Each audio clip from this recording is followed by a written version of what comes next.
Hi, good afternoon and happy Tuesday. I am Ms. Kindness B. Ramirez.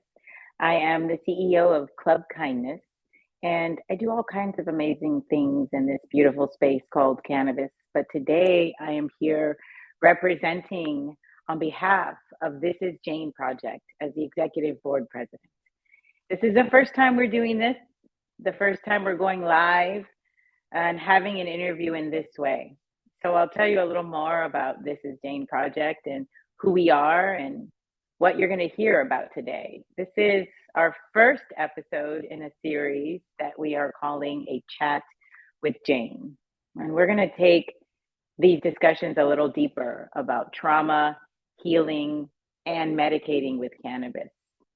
This Is Jane Project is a 501c3 organization. We're a nonprofit who is designed to shed light, build community, and uplift the lives of women and non-binary trauma survivors.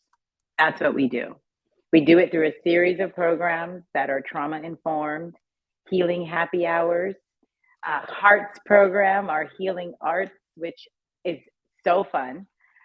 We do in-person events where we are bringing Janes together to build community and connect. And that fosters our photojournalism activism campaign where we shed light on what it looks like to be a Jane, all the faces of Jane. Who are these women and non-binary trauma survivors? And Survivors Without Access is a program that we'll actually talk a lot more about today with my guest. This is a program that we're very proud of. It's what started us. And we offer access points to no or low cost cannabis medication that many of our Janes need as a part of their healing process. So that's what we do. That's who I am. This is a chat with not just me. My guest today is Charlene Modeste. She is a beautiful woman, an artist, a singer, a creator, a Jane, and now a sister.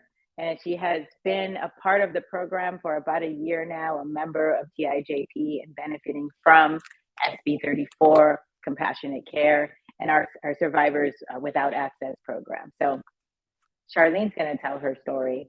I am super excited to have her come on today. Without further ado, join me, Charlene. Hello, am I on? I think so. Let's give it a minute. I think sometimes it's like delay. I can't see you yet, but I can hear you. We won. Where are we? Where are we? It seems like, There you go. There you go. That was me. Listen, I Hello. told you it's the first time, everybody, but it's okay. We're here. Welcome, Charlene Modeste. Thank you so much for being here. Please go ahead, introduce yourself. Tell us just a little bit about who you are, what you're doing right now, and how you became a Jane, how you found us. Okay, who I am. My name is Charlene Modeste. I am an actor, singer, songwriter. I'm based in Los Angeles now, but I'm originally from Brooklyn, New York. Born to a family of Trinidadians. um, so what am I doing now? I am part of the This Is Jane project. I'm healing now. I have a very advanced case of uterine fibroids, and over the course of the last several years, I experimented on myself with cannabis oil, only to find that cannabis oil does help in reducing the size of tumors and helping them go back to wherever they materialized from in the first place, through the endocannabinoid system. And so that takes up a considerable amount of my time, and that is my main focus. And when I'm not actually resting and healing, I'm participating in events like Envision 2022 with This Is Jane, uh, singing some songs for the crowd and raising awareness about healing with cannabis. And I started a podcast called It's a Surprise. Um, and that's my story. That's me telling my story about healing with cannabis. It's Podcasting is a lot, so I can't say that I've been faithful to a routine or a schedule, but the story is making its way out there. Um, so yeah. Yes. And we'll get into talking about It's a Surprise and the inspiration for the name. And it's, we giggle because we know each other and we can do that. But it's just so important for people to hear your story and understand how trauma has played a role in your life through the healthcare system, your needs, financially, how to sustain this medication, and your access to the plant. So thank you for that. Listen, Charlene is underplaying what she did at the Envision Gala. She came on that stage and said, "Oh, I haven't sang in a while. It's been so much time since I've practiced." And she blew us away with her beautiful voice and her guitar playing skills. So I want to talk a little bit about that because I want to celebrate that. I want to give you your flowers while I have you right here and chat with you truly. Where did this music come from? Have you always been a musician? Did you learn how to play the guitar as an adult? Tell us about that, your musical story. Yeah, well, my musical story is a long one. It's kind of like I learned how to sing on my daddy's knee. Like my dad was a singer.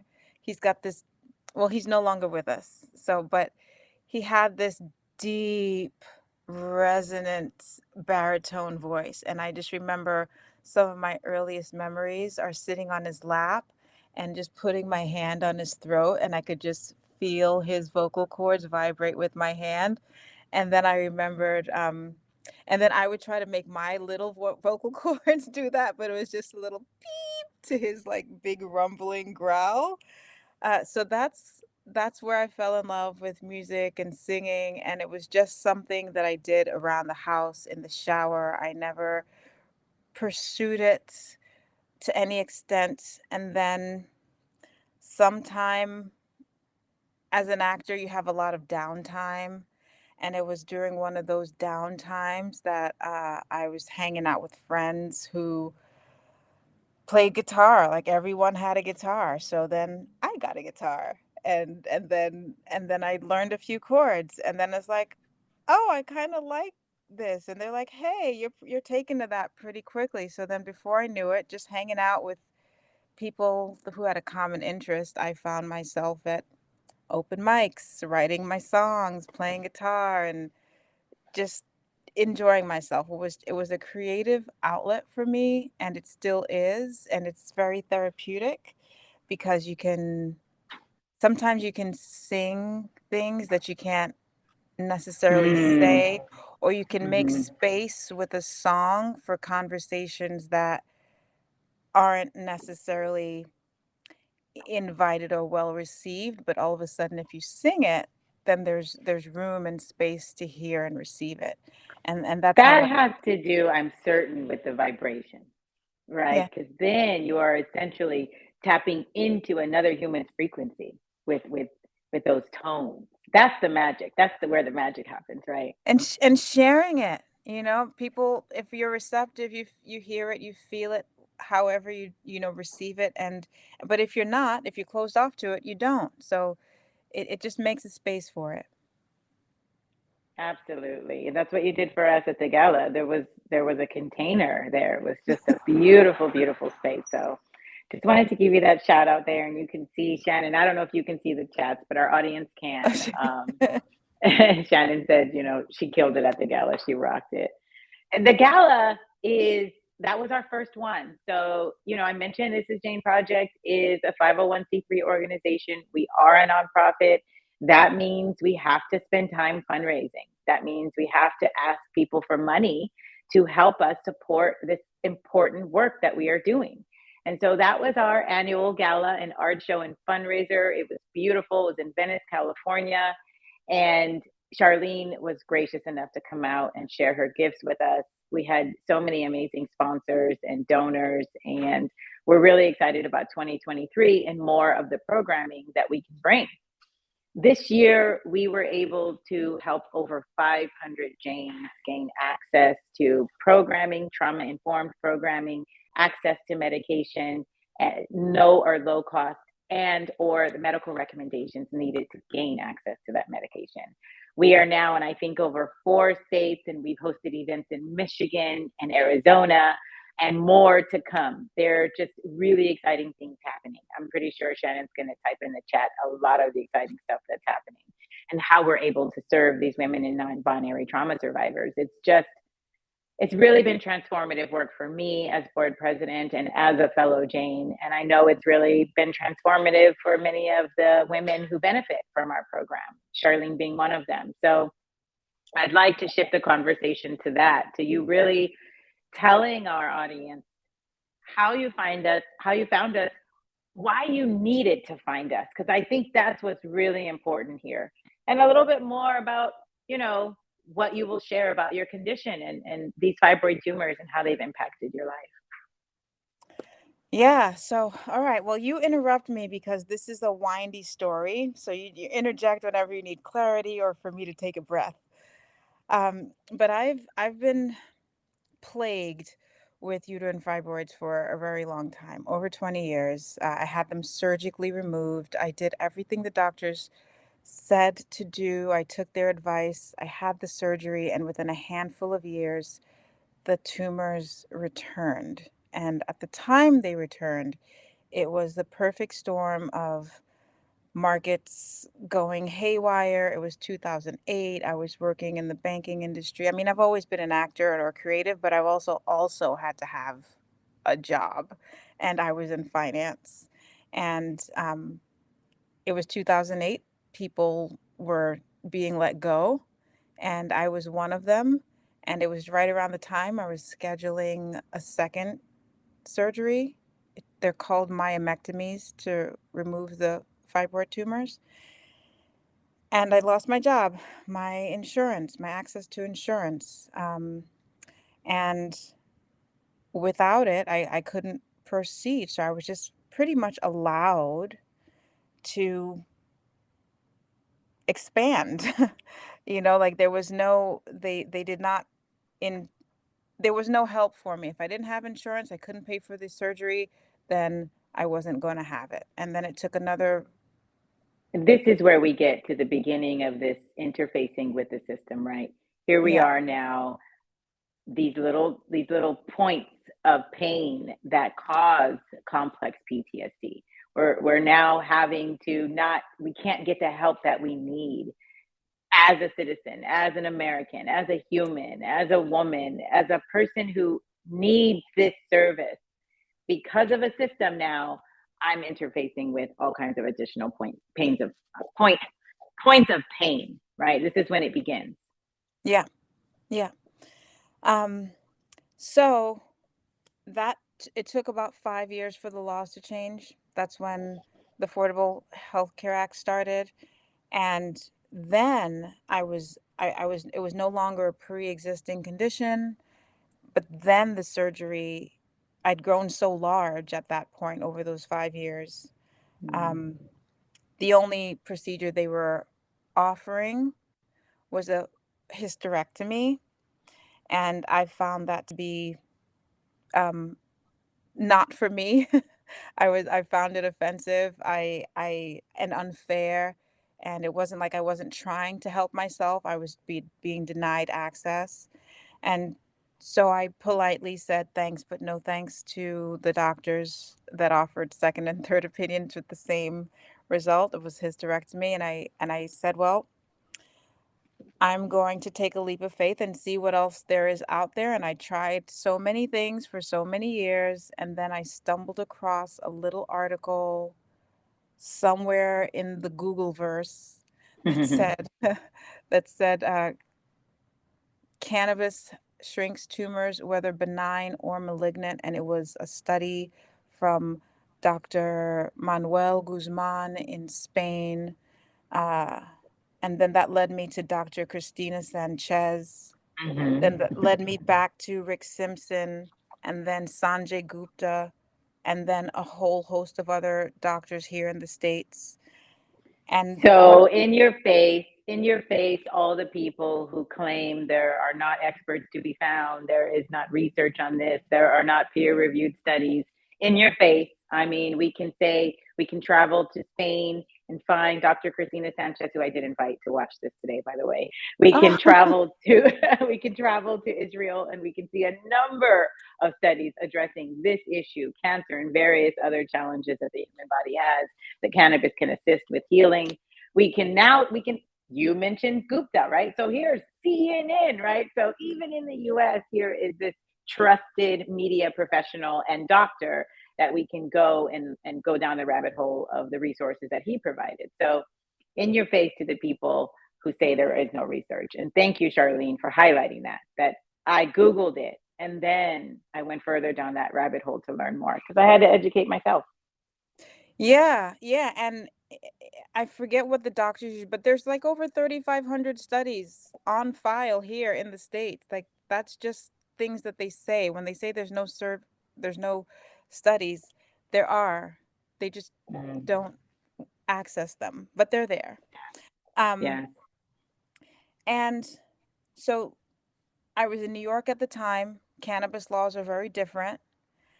Even though I had a backyard and I could grow as much cannabis as I wanted to, it was illegal to do so. So I found myself traveling across country to Northern California because that's where the cannabis grows. And I worked my way into a community. There were farmers of all varying sizes, and when you have a farm, you always need an extra hand. And so I could help. I could help water, I could help with the gardening. I made myself useful, and that gave me unfettered access to cannabis plants. There were people that would donate plants if a growth cycle went awry and maybe started to hermy or hermaphrodite, that would Mm-hmm. turn into a donation to me that I would use as medicine. I would juice it. Cannabis juice is excellent for it does the body Magic. fantastic. Yes, It does does the a body body good. so good. You need a fresh leaf source though for juicing cannabis. And so Yeah. your story is so unique in that you went from New York and you were like, let me go to the Emerald Triangle. Let me just go straight there to the Bay where I know there's a lot of good herbs, yerba buena, and work and volunteer and offer myself in this way to the plant and to the earth and the universe. And what you received in return was free medicine to heal your body. I mean, that is really like what cannabis, the plant, the mother, how she thrives in community, in her molecular structure. So I just think that's a beautiful representation of how if you build it, right, they will come. But then, but then, what else happened? But then, well, before that, before I get to that, I have to say, like, I was there for like maybe a year or two, a year and a half, 2 years, and like I was physically reducing in size. Like I'd lost inches, and then I'd gotten a doctor's appointment for a follow-up MRI and it proved that my tumors were degenerating. Okay, they were in various stages of necrosis, and that was the best news. And I was flying high on that news. I was like, I knew it. So like I was just Amazing. sticking it out. And then Mother Nature threw a wildfire into the area. I was in the Santa Rosa area and everything it is no longer where I was is no longer. It was just burnt, just incinerated rubble to nothing. Remind us what year this was. Oh my gosh, what I want to say it was 2017, Yeah. October 2017. Yeah. And Mm. so I went from having all the medication that I needed at my fingertips in every form, whether it was cannabis juice, cannabis oil, salves. Like I was just Mm. we're making things. We were getting creative. My paradise. My heaven. Is that what you're describing? Where I want to retire. Yeah, and then yeah, a wildfire can change things very quickly, and it did. And so then I found myself displaced because, I didn't own the properties that I was working on. I was making myself useful. So there was nowhere for me to go. I ended up returning to Southern California because that's where I had a very large support system of friends. And I've been toughing it out for the last several years. And then SB 34 happened, and but I was unaware of it. I was just still like reaching out to little wherever I knew to reach out, and I came across ACAM with the Knox Mm-hmm. doctors, and Mm-hmm. they have something on the first Thursday of every month where they call it a drop, and you can drop in on a phone call, and it's just like a happy hour. Like people exchange information, and I got on that call and introduced myself. We were getting to know each other, and it was on one of those calls that someone shared dearcannabis.org. Mm. That's where I learned about Yes. dearcannabis.org and SB 34, and reached out to them. And then a few days after I reached out to them, I got a call from Shannon because someone at Dear Cannabis had reached out to her and said that I might be a good Need fit some, for her program. yeah, our program. And And I, there it is, right? Had to you had to come to LA and then discover SB 34. Again, doing this research, being diligent. I'd like to let the viewers know more about SB 34, just so they have an understanding of this language that we're using. It is a California law that states that we, as cannabis licensed cannabis brands, manufacturers, companies, retailers, can donate product to specific groups, and these groups include veterans, obviously women and non-binary trauma survivors, those who express a need for cannabis via a series of qualifiers, very minimal qualifiers, to be frank. And also within SB 34, there's a requirement that California cannabis brands destroy product that's within 30 days of its expiration date. So it is mutually beneficial to patients and consumers who would not otherwise have access to very expensive California cannabis, looking at upwards of a 35 to 37% taxation. And these brands would otherwise have to destroy this product. And so there is a unique relationship to be had at that intersection for organizations like ours, Dear Cannabis, who Charlene mentioned. They help find the people, the consumers who need access. And so that is what our Survivors Without Access program does very specifically, provide those access points to medication. And Charlene found us, and Shannon is the executive director of This Is Jane Project. In one of these talks, you will absolutely meet her. She'll actually be on my podcast, Beyond the Weeds, at the end of this year. So you will get to know Shannon as well. But Shannon started This Is Jane Project on the idea that women and non-binary trauma survivors needed to be seen. She wanted to highlight them and share their stories to normalize what it means to have trauma, and two, what it looks like to treat it with cannabis.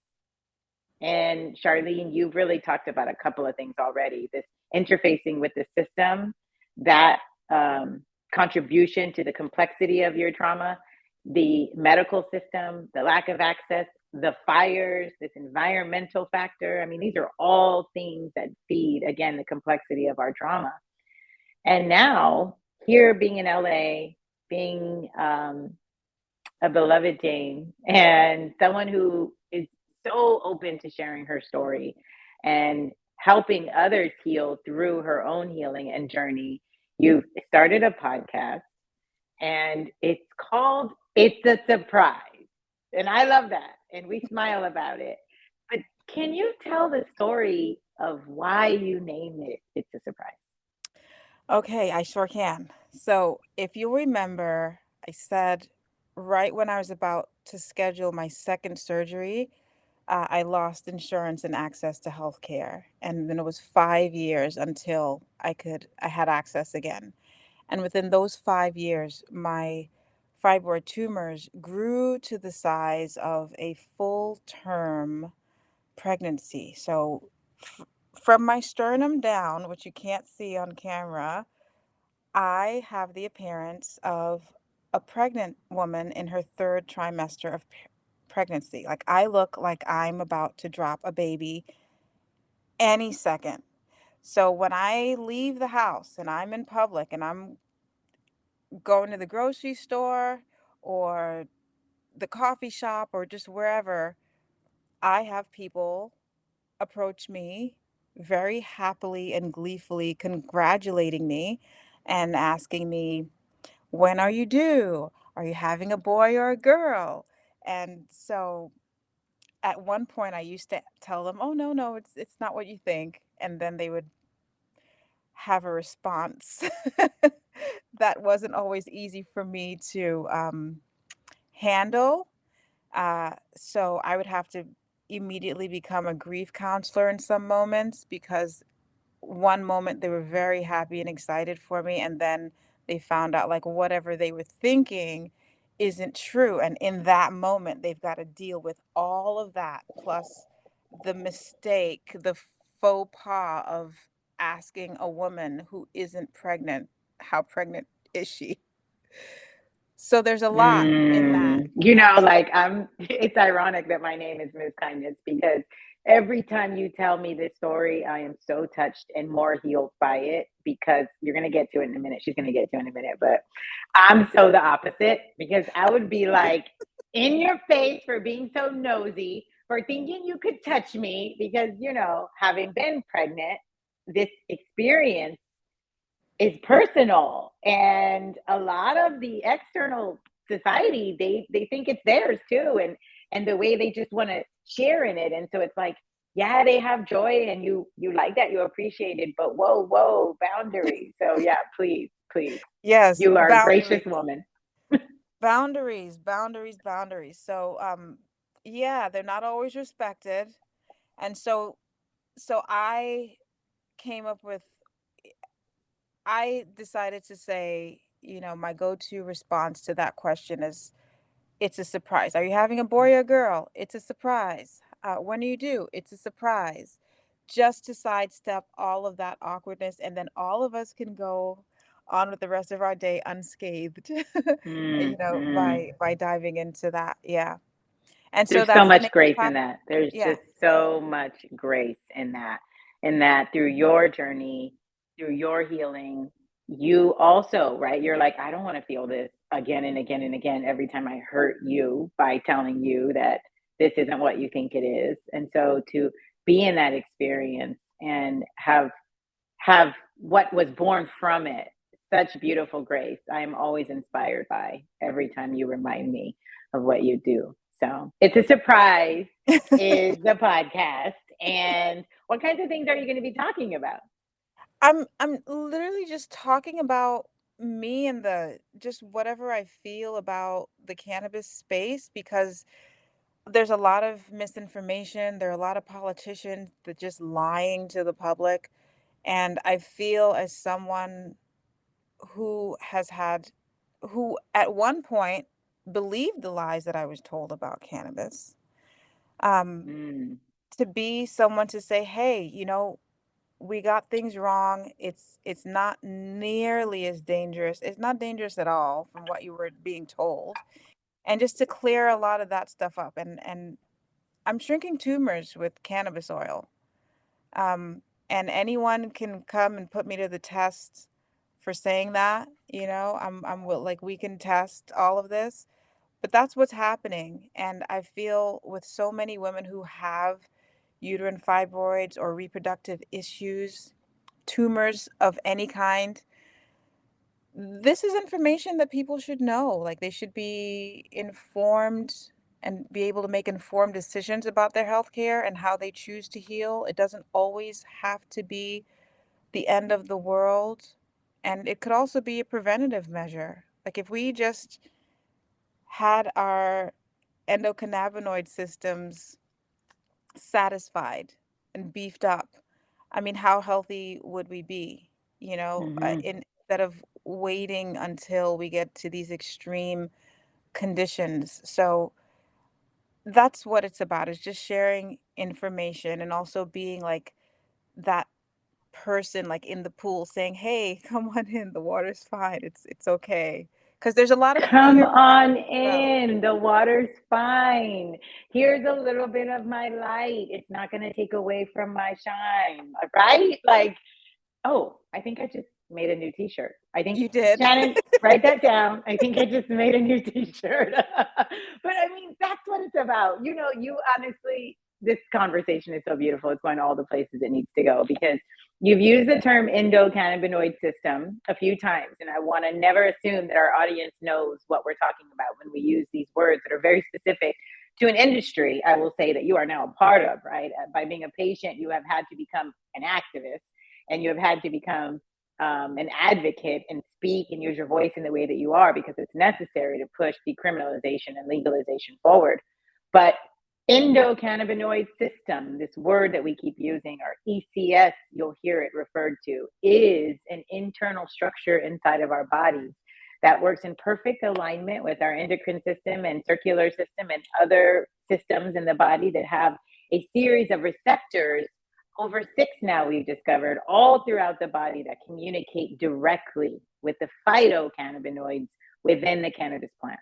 And our bodies actually produce chemicals, or endogenous cannabinoids that look identical to THC and other cannabinoids in the molecular structure of cannabis. So got a little nerdy there, did the whole college professor thing, but endocannabinoid system, we all have it. And that's what's happening in Charlene's body when she gets the amount of cannabis oil that she needs, which I know you've said is a more than a gram a day, right? To really maintain these tumors. Yeah, it's tough. It's hard work keeping up that kind of a dose, and I can't say that I keep it up faithfully because sometimes you You'd just be sleepy you'd be like chilling all day. sometimes I just can't.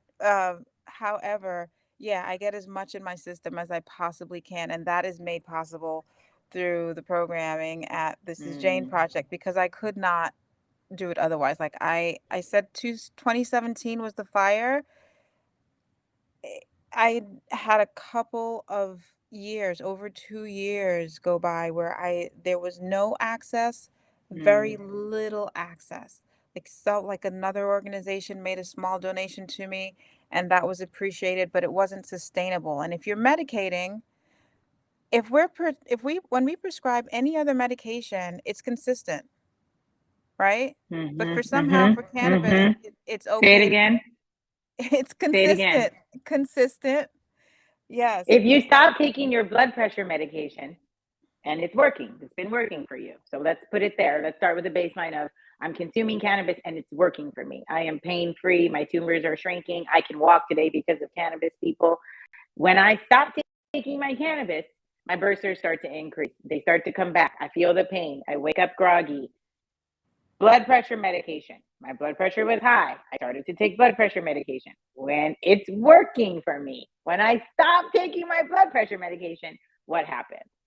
So this is one, we need to get people to respect this plant as medicine because that's what it's been since the beginning of time for every ancestor all over the globe. That's what it has been.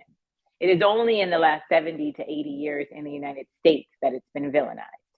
So yes, yes, yes to all the things. And thank you for saying, if it wasn't for the programs of This Is Jane Project, you wouldn't be able to sustain the level of consumption that you have been receiving and needing. That is why we're here. And that is a large part of why we wanted to have this chat and just let the community know who we are and ask for your support because, frankly, we need it. We are a nonprofit organization. We have to raise dollars to continue to travel and support our Janes and provide the valuable programming that we do, that Charlene is here talking with me about today. And it's November. It's the 1st of November. Everything is pristinely timed because it's Giving Month, y'all. And on November 29th, it's Giving Tuesday. And we are already in the campaign. We are starting to share the information. We are letting you know ways that you can support the project to continue to bring the valuable programming that Charlene is talking about has changed her life, has changed my life, has changed over 500 other Janes in the last year's lives.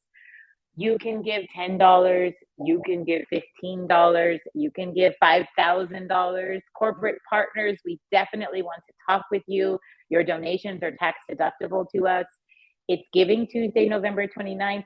Anything that you give in the month of November goes to that, and Giving Tuesday puts us in a nice pot for sharing and matching. And so that's what this is about: supporting the project, supporting women like Charlene, helping us grow out these programs.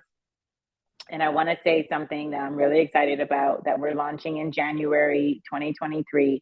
It's Surviving on the Outside, and it's SOTO. It's our newest program that'll be working with formerly incarcerated Janes, women and non-binary trauma survivors who are now outside of the system, working to reintegrate and stay out. It's focused on anti-recidivism. We're partnering with amazing orgs like the Social Impact Center on expungement services and so much more. So this is just, it's necessary, it's meaningful. Charlene, I love you so much. I just appreciate you every time I talk with you and see you. You are beautiful and kind and gracious and healing. And we at This Is Jane Project are always happy to have you share any platform with us. And I have all kinds of ideas for ways to put you to work. Okay, well, let's talk. Uh, I want to remind people, how to find you. We put the podcast up. Let them know. I know you're here on LinkedIn, Charlene Modeste, and leave us with just, I don't know, one jewel about why people should support This Is Jane Project, how impactful it's been for you, whatever comes up in your spirit right now. Oh my goodness, a jewel. I don't know if, well, to support This Is Jane project is to support, I mean, women like me who don't have access otherwise. Like when you're wealthy, you can do whatever you want. You can have access, you can buy access into anything that you have, but there's so many people walking around suffering unnecessarily because of laws that were put in place against the plant. And for whatever reason that the laws were put there, the effects, the collateral damage of those laws are incalculable. I mean, there are people suffering in prison, there are people suffering with disease and just quality of life. And to educate people about what other options are available is to support This Is Jane Project, and also to help other people heal themselves by through methods that are comfortable and agreeable to them, is also to support This Is Jane Project. And I'm so glad we found each other through Dear Cannabis. And we are aligned. We are aligned and entwined. So big love to you. Thank you. I love you so much, Charlene. Thank you so much for being here with us today. I appreciate you. Thank you for sharing your story. Again, for just being so gracious. I think, grace is my word for the year 2023. I'm going into this next year uh, being grateful for all the gifts and privileges that I have, and having grace in every human interaction. So you've been a large part of teaching me that lesson and helping me heal as a Jane as well. So I want to thank you again for being here and spending your time with me this afternoon and sharing your story, and hopefully helping This Is Jane Project raise some money so we can continue to do this work. I Thank you sure again, hope so. Charlene. Thank you for having me. It's been my pleasure and my duty at this point, because how could I keep it to myself? That part, that part. Thank you. I'll see you in a minute. All right.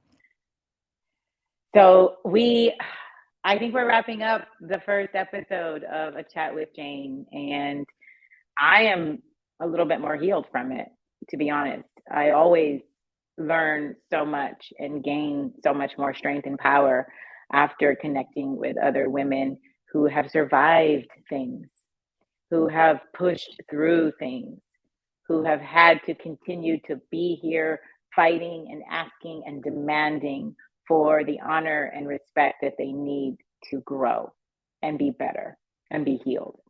And that's what This Is Jane Project is doing. That is what we're trying to bring to California, Arizona, Michigan, New York, Florida, the world, because it's necessary. And non-binary trauma survivors need your attention. We need your support. We need your compassion. And we need your understanding and your willingness to learn. And that's what this is about. So I am your host, Ms. Kindness Ramirez. This has been a chat with Jane. Our Jane today was Charlene Modeste. It was a beautiful conversation. And if you missed it and you're watching this later, same thing. Wasn't it a beautiful conversation? Thank you so much. Have a great day. Happy Tuesday.